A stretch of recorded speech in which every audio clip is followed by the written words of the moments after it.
നമസ്കാരം. നമസ്കാരം. എന്റെ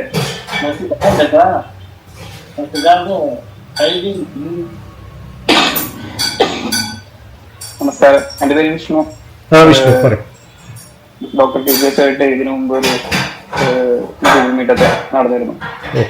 ഏകദേശം 1-2 വർഷം മുമ്പാന്ന് തോന്നുന്നു. എന്റെ ചോദ്യം ഇതാണ്, ഇപ്പോ നമുക്ക് ഒരു പാഷൻ ഉണ്ടെങ്കിൽ അതെങ്ങനെ കണ്ടെത്താൻ? അല്ല, ഒരാൾക്ക് ഒന്നിലധികം പാഷൻസ് ഉണ്ടാവുമോ? അതോടൊപ്പം തന്നെ ഇപ്പൊ ഒരു പാഷൻ ഉണ്ടെങ്കിൽ പിന്നെ ഈ മടി എന്നുള്ള ഒരു സംഗതി എങ്ങനെയാണ് അതിൽ ഒരു തടസ്സമായിട്ട് വരുന്നത്? ഇപ്പോ അങ്ങനെ ജസ്റ്റ് മിയർലി നമ്മൾ ഡൈവേർട്ടഡ് ആയി പോകുന്നതാണോ, അല്ലെങ്കിൽ പാഷൻ ഉണ്ടെങ്കിൽ തന്നെ അതിൽ സ്ഥിരമായിട്ട് നമ്മൾ ഫോക്കസ് ആവേണ്ടതല്ലേ? വിഷ്ണു ബേസിക്കലി ഇപ്പൊ എവിടെയാ? ഞാനിപ്പോ ഹോസ്റ്റലിലാണ്. ഇപ്പോ ഞാൻ PSC കോച്ചിങ്. ഞാൻ കോഴിക്കോട്. സാധാരണ മനുഷ്യന്മാരുടെ എല്ലാ ആഗ്രഹങ്ങളും, നമ്മൾ എന്ത് ജോലി ചെയ്യണ്ടെങ്കിലും അൾട്ടിമേറ്റ് എന്ന് പറയുന്നത് 3 അല്ലെങ്കിൽ 4 കാര്യങ്ങൾക്ക് വേണ്ടിയിട്ടാണെന്നാ പറയാം. ഇപ്പൊ നമ്മളിപ്പോ ഈ പറഞ്ഞു വന്ന വിഷ്ണു സഹസ്രനാമം ഒക്കെ ആയതുകൊണ്ട് അതിന്റെ അനുബന്ധമായിട്ട് തന്നെ പറയാം.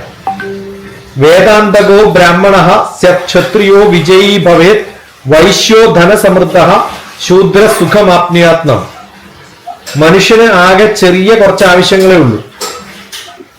ഏത് ആവശ്യങ്ങളെയും ഐട്രേറ്റ് ചെയ്ത് കുറേ പ്രാവശ്യം എന്നാലെന്ത് എന്ന് ചോദിച്ചുകൊണ്ടേയിരിക്കുക. അവസാനം എത്തുന്നത് 3-4 കാര്യങ്ങളിലേക്കാണ്. എല്ലാവർക്കും വേണ്ടത് ഒന്ന് അറിവാണ്. അത് കുറച്ചു പേർക്കൊക്കെ വേണ്ടു. ആ അറിവ് മാത്രം ആഗ്രഹമുള്ള കുറച്ചു പേരുണ്ടാവും. രണ്ടാമത് പ്രശസ്തിയും പദവിയും ഒക്കെ വേണ്ട ആൾക്കാരാണ്. ഓക്കെ, അറിവ് വേണ്ടവരടുത്തേക്ക് പോകും. പ്രശസ്തിയും പദവിയും വേണ്ടവർക്ക് അവരുടെ ഒരു കൂട്ടുകെട്ടായിരിക്കും അവർക്ക് പ്രാധാന്യം ഉണ്ടാവുക. അവിടുന്ന് എന്താ കിട്ടുക, എനിക്ക് എന്താ തരാൻ പറ്റുക, എനിക്ക് എന്താ കൊടുക്കാൻ പറ്റുക, എനിക്ക് വേറൊരാളെ കണക്ട് ചെയ്യാൻ പറ്റുമോ, അങ്ങനെയൊക്കെ ആലോചിക്കുന്നവർക്കൊക്കെ ആ തോതിലാണ്. വേദാന്തകോ ബ്രാഹ്മണ ക്ഷത്രിയോ വിജയീ ഭവേത് വൈശ്യോ ധനസമൃദ്ധ. എല്ലാത്തിലും എനിക്കെത്ര കാശ് കിട്ടും എന്ന് ആലോചിക്കുന്നവര്,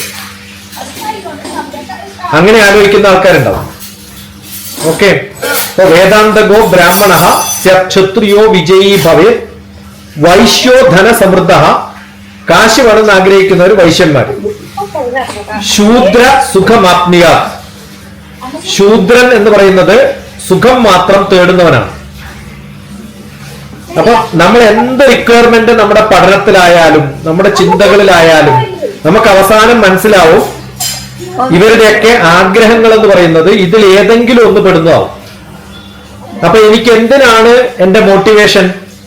കാശുണ്ടാക്കാനാണോ മോട്ടിവേഷൻ? അങ്ങനെയാണെങ്കിൽ ബിസിനസ്സിലേക്ക് പോകണം. എനിക്ക് പഠനമാണ് എങ്കിൽ റിസർച്ച്, അത്തരം താല്പര്യങ്ങൾ, പഠിപ്പിക്കുക അതായിരിക്കും. ആ ബേസിക് റിക്വയർമെന്റ്സ് ആണ് നമ്മുടെ പാഷൻ. അതിൽ വ്യത്യസ്തമായിട്ടുള്ള കുറേ ഡിഫറെന്റ് ആയിട്ടുള്ള വെറൈറ്റി ആയിട്ടുള്ള സാധനങ്ങളിലേക്ക് എത്താനുള്ള പ്രൈമറി നോളജ് ആണ് നമ്മുടെ സ്കൂൾ വിദ്യാഭ്യാസം തരുന്നത്. ആ സ്കൂൾ വിദ്യാഭ്യാസത്തിൽ നമ്മളെ പഠിപ്പിക്കുന്നത് നമുക്ക് എന്തൊക്കെ വേണം, എന്തൊക്കെ ആഗ്രഹിക്കണം, എന്തൊക്കെ ചോദിക്കണം, എന്തൊക്കെ പഠിക്കണം എന്നറിയാനും. അപ്പൊ അതിൽ മാത്സ്, ഫിസിക്സ്, കെമിസ്ട്രി, ബയോളജി ഒക്കെ നമ്മളെ പഠിപ്പിച്ചു. സോഷ്യൽ സയൻസ് പഠിപ്പിച്ചു. അത് കഴിഞ്ഞ് +1 +2 ആകുമ്പോൾ കുറച്ചും കൂടി ചെറിയ നാരോ ഫീൽഡിലേക്ക് പോയി. അതും കഴിഞ്ഞ് ഡിഗ്രി എത്തുമ്പോൾ പിന്നെയും നാരോ ഫീൽഡായി. ആ ഫീൽഡ് വഴി ഞാനിങ്ങനെ പോകുന്നത് എന്തിനാണ്? എന്റെ അൾട്ടിമേറ്റ് എയിം എനിക്ക് ഇന്ന ജോലിയാണെന്ന് തേടാൻ വേണ്ടിയിട്ടാണ്. ആ പാത്ത് ക്ലിയർ അല്ലാതെ പോകുമ്പോഴാണ് ഡീമോട്ടിവേറ്റഡ് ആവുന്നതും, ശ്രദ്ധയില്ലാണ്ടാവുന്നതും, തോറ്റു പോകുന്നതും, ഭയം വരുന്നതും, ഡെസ്പറേറ്റ് ആവുന്നതും ഈ സംഭവങ്ങളൊക്കെ നടക്കുന്നത്. അപ്പൊ എന്ത് ചെയ്യാൻ പറ്റുമെന്ന് ചോദിച്ചാൽ, നമ്മൾ ഇന്ന ജോലിയിലാണ് നല്ലത് എന്നൊരു ബോധം വരുമ്പോ ആ ജോലി ചെയ്യുന്ന പലരെയും കാണുകയും അവരുമായിട്ട് ഒരു ഡിസ്കഷൻ ഉണ്ടാവുകയും ഈ ജോലിയുടെ പ്രാധാന്യം എന്താ. നമ്മൾ സിനിമയിൽ കാണുന്നതല്ല കളക്ടറുടെ പണി. അതിനാണ് ആൾക്കാരുമായിട്ടുള്ള സമ്പർക്കം ഉണ്ടാക്കാൻ വേണ്ടിയിട്ടാണ് നമ്മുടെ സ്കൂൾസിലൊക്കെ ചീഫ് ഗസ്റ്റിനെ വിളിക്കുന്നതും ഒക്കെ.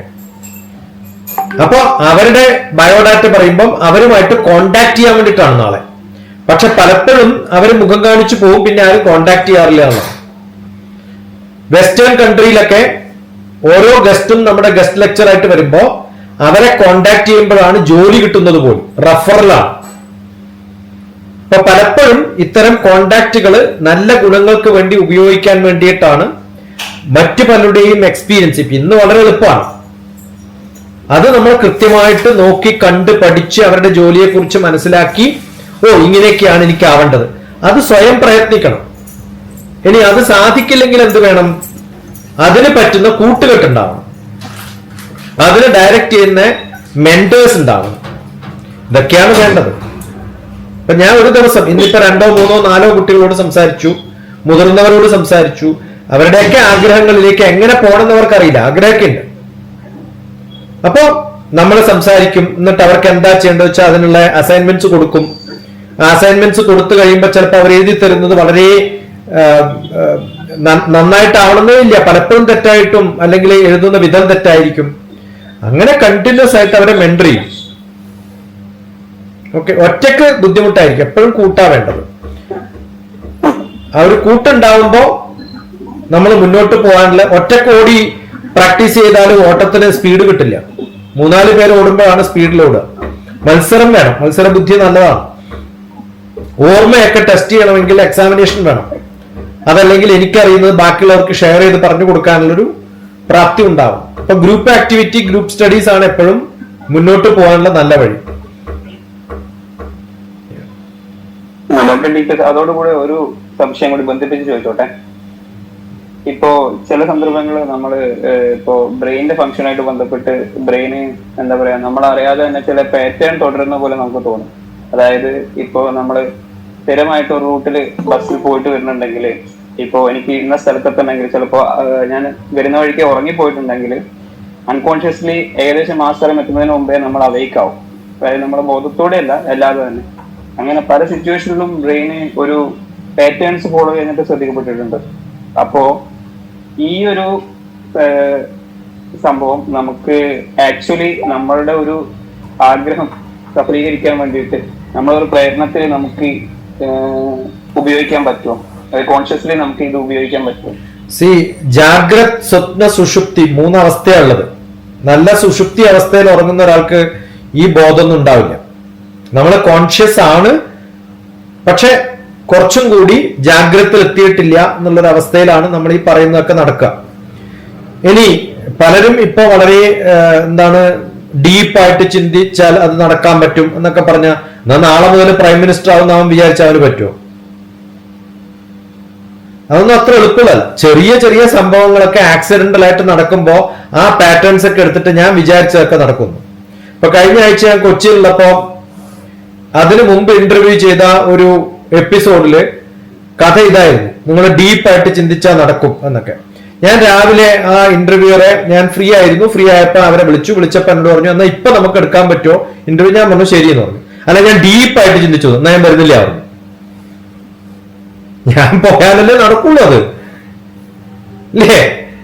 പിന്നെ കാലേ കയ്യെ പിടിച്ചു, എന്നിട്ട് പറഞ്ഞു അയ്യോ സോറി ഞാൻ ബുക്ക് ചെയ്തു സ്റ്റുഡിയോ. ഞാൻ ഈ മണ്ടത്തരം പറഞ്ഞാൽ ഞാൻ വരില്ല എന്ന് പറഞ്ഞു. നിങ്ങൾ ഡീപ്പായിട്ട് ചിന്തിച്ചാവുന്ന സംഭവങ്ങൾ നടക്കൊന്നുമില്ല, അവനവന്റെ ചിന്തകളാണ്. നമ്മൾ ചിലപ്പോ ചിലരെയൊക്കെ ചില സമയത്ത് നമുക്ക് ഇൻഫ്ലുവൻസ് ചെയ്യാൻ പറ്റും, മാറ്റാൻ പറ്റും എന്നല്ലാതെ ലോകത്തിലെ എല്ലാ ഫോഴ്സസും എനിക്ക് വേണ്ടി പറ്റും എന്നൊക്കെ സ്വാമി വിവേകാനന്ദൻ പറഞ്ഞിട്ടുണ്ട്. നമ്മളതൊന്നും സ്വാമി വിവേകാനന്ദന്മാരല്ലല്ലോ, ആണോ? അദ്ദേഹത്തിനുള്ള കഴിവ് എപ്പോഴോ പറഞ്ഞു വെച്ചത് കൊണ്ട് ബാക്കി എല്ലാവർക്കും 1000 രൂപ വെച്ചിട്ട് ഞാൻ കോഴ്സ് നടത്തിയിട്ട് നിങ്ങളെയൊക്കെ അങ്ങനെയാക്കി മാറ്റാന്ന് പറയുന്ന കമ്പനി അടക്കമുണ്ട് കേരളത്തില്. മനസ്സിലായോ?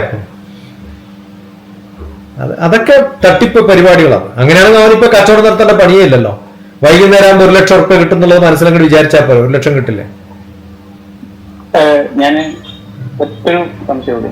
അതായത് ഞാനിത് പ്രത്യേകിച്ച് ചോദിക്കാനുള്ള കാരണം, അതായത് എനിക്ക് സിവിൽ സർവീസിന്റെ ഒരു കോച്ചിങ്ങിന് പോകണമെന്ന് ആഗ്രഹമുള്ള ഒരു സമയത്ത്, അതായത് ഞാൻ SSCയുടെ കോച്ചിങ്ങിന് പോകുന്ന ഒരു സമയത്ത്, അപ്പൊ സ്ഥിരമായിട്ട് ബസ് പോകാറുണ്ട്. അപ്പൊ അതുവരെ ഞാൻ ശ്രദ്ധിക്കാത്ത ഒരു സിവിൽ സർവീസിന്റെ കോച്ചിങ് കൊടുക്കുന്നുണ്ടെന്നൊരു ഫ്ലെക്സ് ബോർഡ് കാണുകയുണ്ടായി. അപ്പൊ അതിനോടനുബന്ധിച്ച് ഈ ആഗ്രഹിക്കുന്നേ ഉള്ളൂ, ഞാൻ അതിനുവേണ്ടി ജസ്റ്റ് എന്റേതായിട്ടുള്ള ഇൻഫർമേഷൻ ഒക്കെ കളക്ട് ചെയ്യുന്നുണ്ട്. അതിനുശേഷം പിന്നെ ഞാൻ സോഷ്യൽ മീഡിയയിലായാലും എല്ലാവരും ശ്രദ്ധിക്കുന്ന സ്ഥലത്തൊക്കെ ഈ IAS എന്നുള്ള പേരുകൾ ഞാൻ നിരന്തരമായിട്ട് കാണാൻ തുടങ്ങി. അല്ലെങ്കിൽ എന്റെ ശ്രദ്ധ ആ ഒരു സ്ഥലത്തേക്ക് പോകാൻ തുടങ്ങി. അപ്പോ ഈ ശ്രദ്ധയുടെ പോക്ക് അതുവരെ ഒരു ആഗ്രഹം ഉണ്ടാകുന്നതിന് മുമ്പ് വരെ അങ്ങോട്ടേക്ക് ശ്രദ്ധിക്കപ്പെട്ടിട്ടില്ല. പക്ഷെ ഞാൻ അന്വേഷിച്ച് പോകാതെ തന്നെ പല സ്ഥലത്തേക്കും ഇപ്പോ ഫ്ലെക്സ് ബോർഡ് ആയാലും ഞാൻ നിരന്തരമായിട്ട് പോകുന്ന സ്ഥലം, പക്ഷെ അങ്ങോട്ട് ശ്രദ്ധ ഇതുവരെ പോയിട്ടില്ലായിരുന്നു. പക്ഷെ ഈ ഒരു ആഗ്രഹത്തിന് ശേഷം അങ്ങനെ പല സ്ഥലത്തായിട്ട് ഇത് പ്രത്യക്ഷപ്പെടാൻ തുടങ്ങി. അപ്പൊ അതാണ് ഞാൻ ചോദിച്ചത്, നമ്മൾ ആഗ്രഹിക്കുന്ന സമയത്ത് നമ്മുടെ ഓട്ടോമാറ്റിക്കലി മൈൻഡ് അങ്ങനെ നമ്മൾ നല്ലോണം. അത് നിങ്ങളിപ്പോ കോഴിക്കോട് ആയതുകൊണ്ടാണ്. അതേ സമയത്ത് എന്റെ നാട്ടിലാണെങ്കിലോ അവിടെ ഒരു ഫ്ലക്സ് ബോർഡും കാണില്ല. നമ്മുടെ ചിന്തകൾ അങ്ങനെ. ഇപ്പൊ ഞാൻ പറഞ്ഞത്, നിങ്ങളിപ്പം നല്ലോണം വിശക്കുന്ന സമയത്ത് ഒരു സിറ്റിയിൽ നടക്കുമ്പോൾ ഹോട്ടലുകൾ കുറെ കാണും. അതിനു മുമ്പ് പലരും കണ്ടിട്ടുണ്ടാവും, ശ്രദ്ധിക്കാതെ പോയതാണ്. വിശക്കുമ്പോഴേ ശ്രദ്ധിക്കുള്ളൂ. പിന്നെ ഈ സോഷ്യൽ മീഡിയയിൽ കാണുന്നതിന്റെ സയൻസ് ഞാൻ പറയാം. എനിക്ക് കറുത്ത ഒരു സഫാരി അല്ലെങ്കിൽ ഒരു കോട്ട് വേണം എന്ന് ഞാൻ രണ്ടാളോട് ഇപ്പൊ ഈ മീഡിയയിൽ സംസാരിക്കുന്നതും എന്റെ ചുറ്റുമുള്ള ഈ 2 ഫോണും അതിലുള്ള 4 സിമ്മുകളും ഇത് കേട്ടോണ്ടേയിരിക്കുന്നുണ്ട്. ഞാൻ അടുത്ത പ്രാവശ്യം സോഷ്യൽ മീഡിയ തുറക്കുമ്പോൾ എനിക്ക് ആദ്യ അഡ്വർടൈസ്മെന്റ് വരിക കറുത്ത കോട്ട് എവിടെയൊക്കെ സ്റ്റിച്ച് ചെയ്യാന്നാണ്. AI എന്ന് പറയുന്ന സംഭവം വളരെ വിശദമായിട്ട് ഇത്തരം നിങ്ങളെല്ലാവരും, ഞാൻ പലപ്പോഴും എന്റെ ഒരു MBAയില് ആർട്ടിഫിഷ്യൽ ഇന്റലിജൻസ് ഇപ്പൊ ഇന്ന് ഉള്ള ഗൂഗിള്, കോപ്പൈലറ്റ്, ജെമിനി എല്ലാ സംഭവങ്ങളും കണ്ണും കാതും കോർത്തിരിക്കുന്നുണ്ട്. നിങ്ങൾ എപ്പോഴെങ്കിലും ഒരു സിനിമയെ കുറിച്ച് ചോദിച്ചാൽ നാളെ മുതൽ നിങ്ങളുടെ സോഷ്യൽ മീഡിയയിൽ സിനിമയുടെ അഡ്വർടൈസ്മെന്റ് വരും. നിങ്ങൾ IAS എന്നുള്ള ചിന്തകൾ വന്നിട്ട് എവിടെയെങ്കിലും ഗൂഗിളിൽ ഒന്ന് ചോദിച്ചാൽ മതി, നാളെ മുതൽ IASന്റെ നോട്ട്സ് നിങ്ങൾക്ക് വരും. നോട്ടിഫിക്കേഷൻസും അഡ്വർടൈസ്മെന്റ്സും ഒക്കെ വന്നുകൊണ്ടേയിരിക്കും. ഇതൊക്കെ സ്ഥിരമുള്ളതാണ്. അപ്പം അത് നമ്മുടെ മീഡിയ എന്ന് പറയുന്നത് ഇതിനൊക്കെ കാത് കോർത്ത് വെച്ചിരിക്കുന്നതാണ്. ഇപ്പൊ ഞാൻ ഒരു ട്രെയിനിങ് കൊടുക്കുമ്പോൾ ക്യാമ്പസ് ടു കോർപ്പറേറ്റ് എന്ന് പറഞ്ഞൊരു ട്രെയിനിങ് പ്രോഗ്രാമിൽ ഞാൻ MBA കുട്ടികളോട് ഞാൻ ആദ്യം പറഞ്ഞത് ഹൂ ഈസ് ഡോക്ടർ TPS എന്ന് സെർച്ച് ചെയ്യാൻ പറഞ്ഞു. ChatGPT ചോദിക്കാൻ പറഞ്ഞു. അവർക്കൊക്കെ ഓരോ ഇന്റർവ്യൂ ഞാൻ വായിപ്പിച്ചിട്ടുണ്ട് എന്റെ ഏതോ ഒരു പ്രോഗ്രാമിൽ. ഞാൻ വൈസ് ചാൻസലർ ആയിരുന്ന സമയത്ത് എടുത്തൊരു ക്ലാസ്സാണ് ആ യൂണിവേഴ്സിറ്റിയിൽ, ആദിശങ്കര യൂണിവേഴ്സിറ്റി തിരുപ്പതിയിൽ. അത് കഴിഞ്ഞ് ഓരോരാളും വായിച്ചു. ഒരു 4ാമത്തെ ആളെങ്ങാണ്ട് വായിക്കുമ്പോഴാണ് doctor TPS is a campus to corporate coach എന്ന് പറഞ്ഞിട്ട് വായിച്ചത്. അപ്പൊ ഞാൻ ആ കുട്ടിയോട് ചോദിച്ചു, ഇന്ന് അഡ്വർടൈസ് ചെയ്ത ക്യാമ്പസ് ടു കോർപ്പറേറ്റ് എന്ന കാര്യത്തെ കുറിച്ച് ചോദിച്ചിരുന്നോ, ഗൂഗിൾ ചെയ്തിരുന്നോ? ആ ഒരു കുട്ടി മാത്രമേ ചെയ്തിട്ടുള്ളൂ, 5 ആളും ചെയ്തിട്ടില്ല. അതുകൊണ്ടാണ് എന്നെ ക്യാമ്പസ് ടു കോർപ്പറേറ്റുമായിട്ട് കണക്ട് ചെയ്യാത്തത്. 4ാമത്തെ 5ാമത്തെ ആള് ക്യാമ്പസ് ടു കോർപ്പറേറ്റ് എന്താണെന്ന് ചോദിച്ചു പിന്നെ ഡോക്ടർ TPS എന്ന് ചോദിച്ചാൽ നിങ്ങൾ അതിൽ എന്നെ റെഫർ ചെയ്യണം. നിങ്ങളുടെയൊക്കെ ഗൂഗിൾ ChatGPTയിൽ അസ്ട്രോളജിയുടെ ഒരു 10 ചോദ്യം ചോദിക്കാം. അത് കഴിഞ്ഞ് 11ാമത്തെ ചോദ്യം ഹൂ ഈസ് ഡോക്ടർ TPS എന്ന് ചോദിക്കാം. അപ്പൊ അസ്ട്രോളജി ആയിട്ട് ബന്ധപ്പെട്ടിട്ട് തന്നെ പറയും. മനസ്സിലാവുന്നുണ്ട്? നമ്മൾ ചെയ്തിട്ടുള്ള ഏതെങ്കിലും ഒരു ഫീൽഡിൽ എവിടെയെങ്കിലും ഒരു കണക്ഷൻ ഉണ്ടെങ്കിൽ ഈ എല്ലാ AI മോഡ്യൂൾസും, ഇന്ന് ഗൂഗിൾ എന്ന് പറയുന്നതും AI ആണ്. നിങ്ങളുടെ ഫോണില് നമ്പർ സെർച്ച് ചെയ്യുമ്പോൾ കൂടി AI വർക്ക് ചെയ്യുന്നുണ്ട് അതിനകത്ത്. ലോക്കൽ ഡാറ്റ പോലും AI ഉപയോഗിച്ചിട്ടാണ് സെർച്ച് ചെയ്യുന്നതെന്നാണ് പറഞ്ഞത്. അപ്പൊ അതുകൊണ്ട് അത്ര റിലവന്റ് ആയിട്ടുള്ള ഒരു നമ്മൾ ഉദ്ദേശിക്കുന്ന മാനസികമായിട്ടുള്ള സങ്കല്പങ്ങളോ പ്രപഞ്ച സത്യങ്ങളുടെ മുമ്പിൽ എനിക്ക് തുറന്ന വാതായനങ്ങളുണ്ട് അങ്ങനെയൊന്നും തോന്നേണ്ട കാര്യമില്ല അതിന്.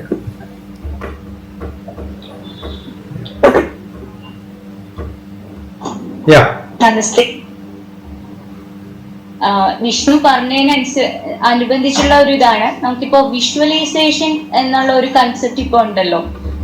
വിഷ്ണു പറഞ്ഞ പോലെ തന്നെ നമ്മൾ എപ്പോഴും ഒരേ കാര്യം തന്നെ വിഷ്വലൈസ് ചെയ്തുകൊണ്ടിരിക്കുകയാണെങ്കിൽ അതിനൊരു ഇഫക്റ്റ് ഉണ്ടാവുന്നു. പക്ഷെ ആ വിഷ്വലൈസേഷൻ പ്ലസ് നമ്മളുടെ എഫേർട്ടും കൂടി ഉണ്ടെങ്കിൽ അത് ഒരു കറക്റ്റ് പാത്തിലേക്ക് പോവില്ലേ?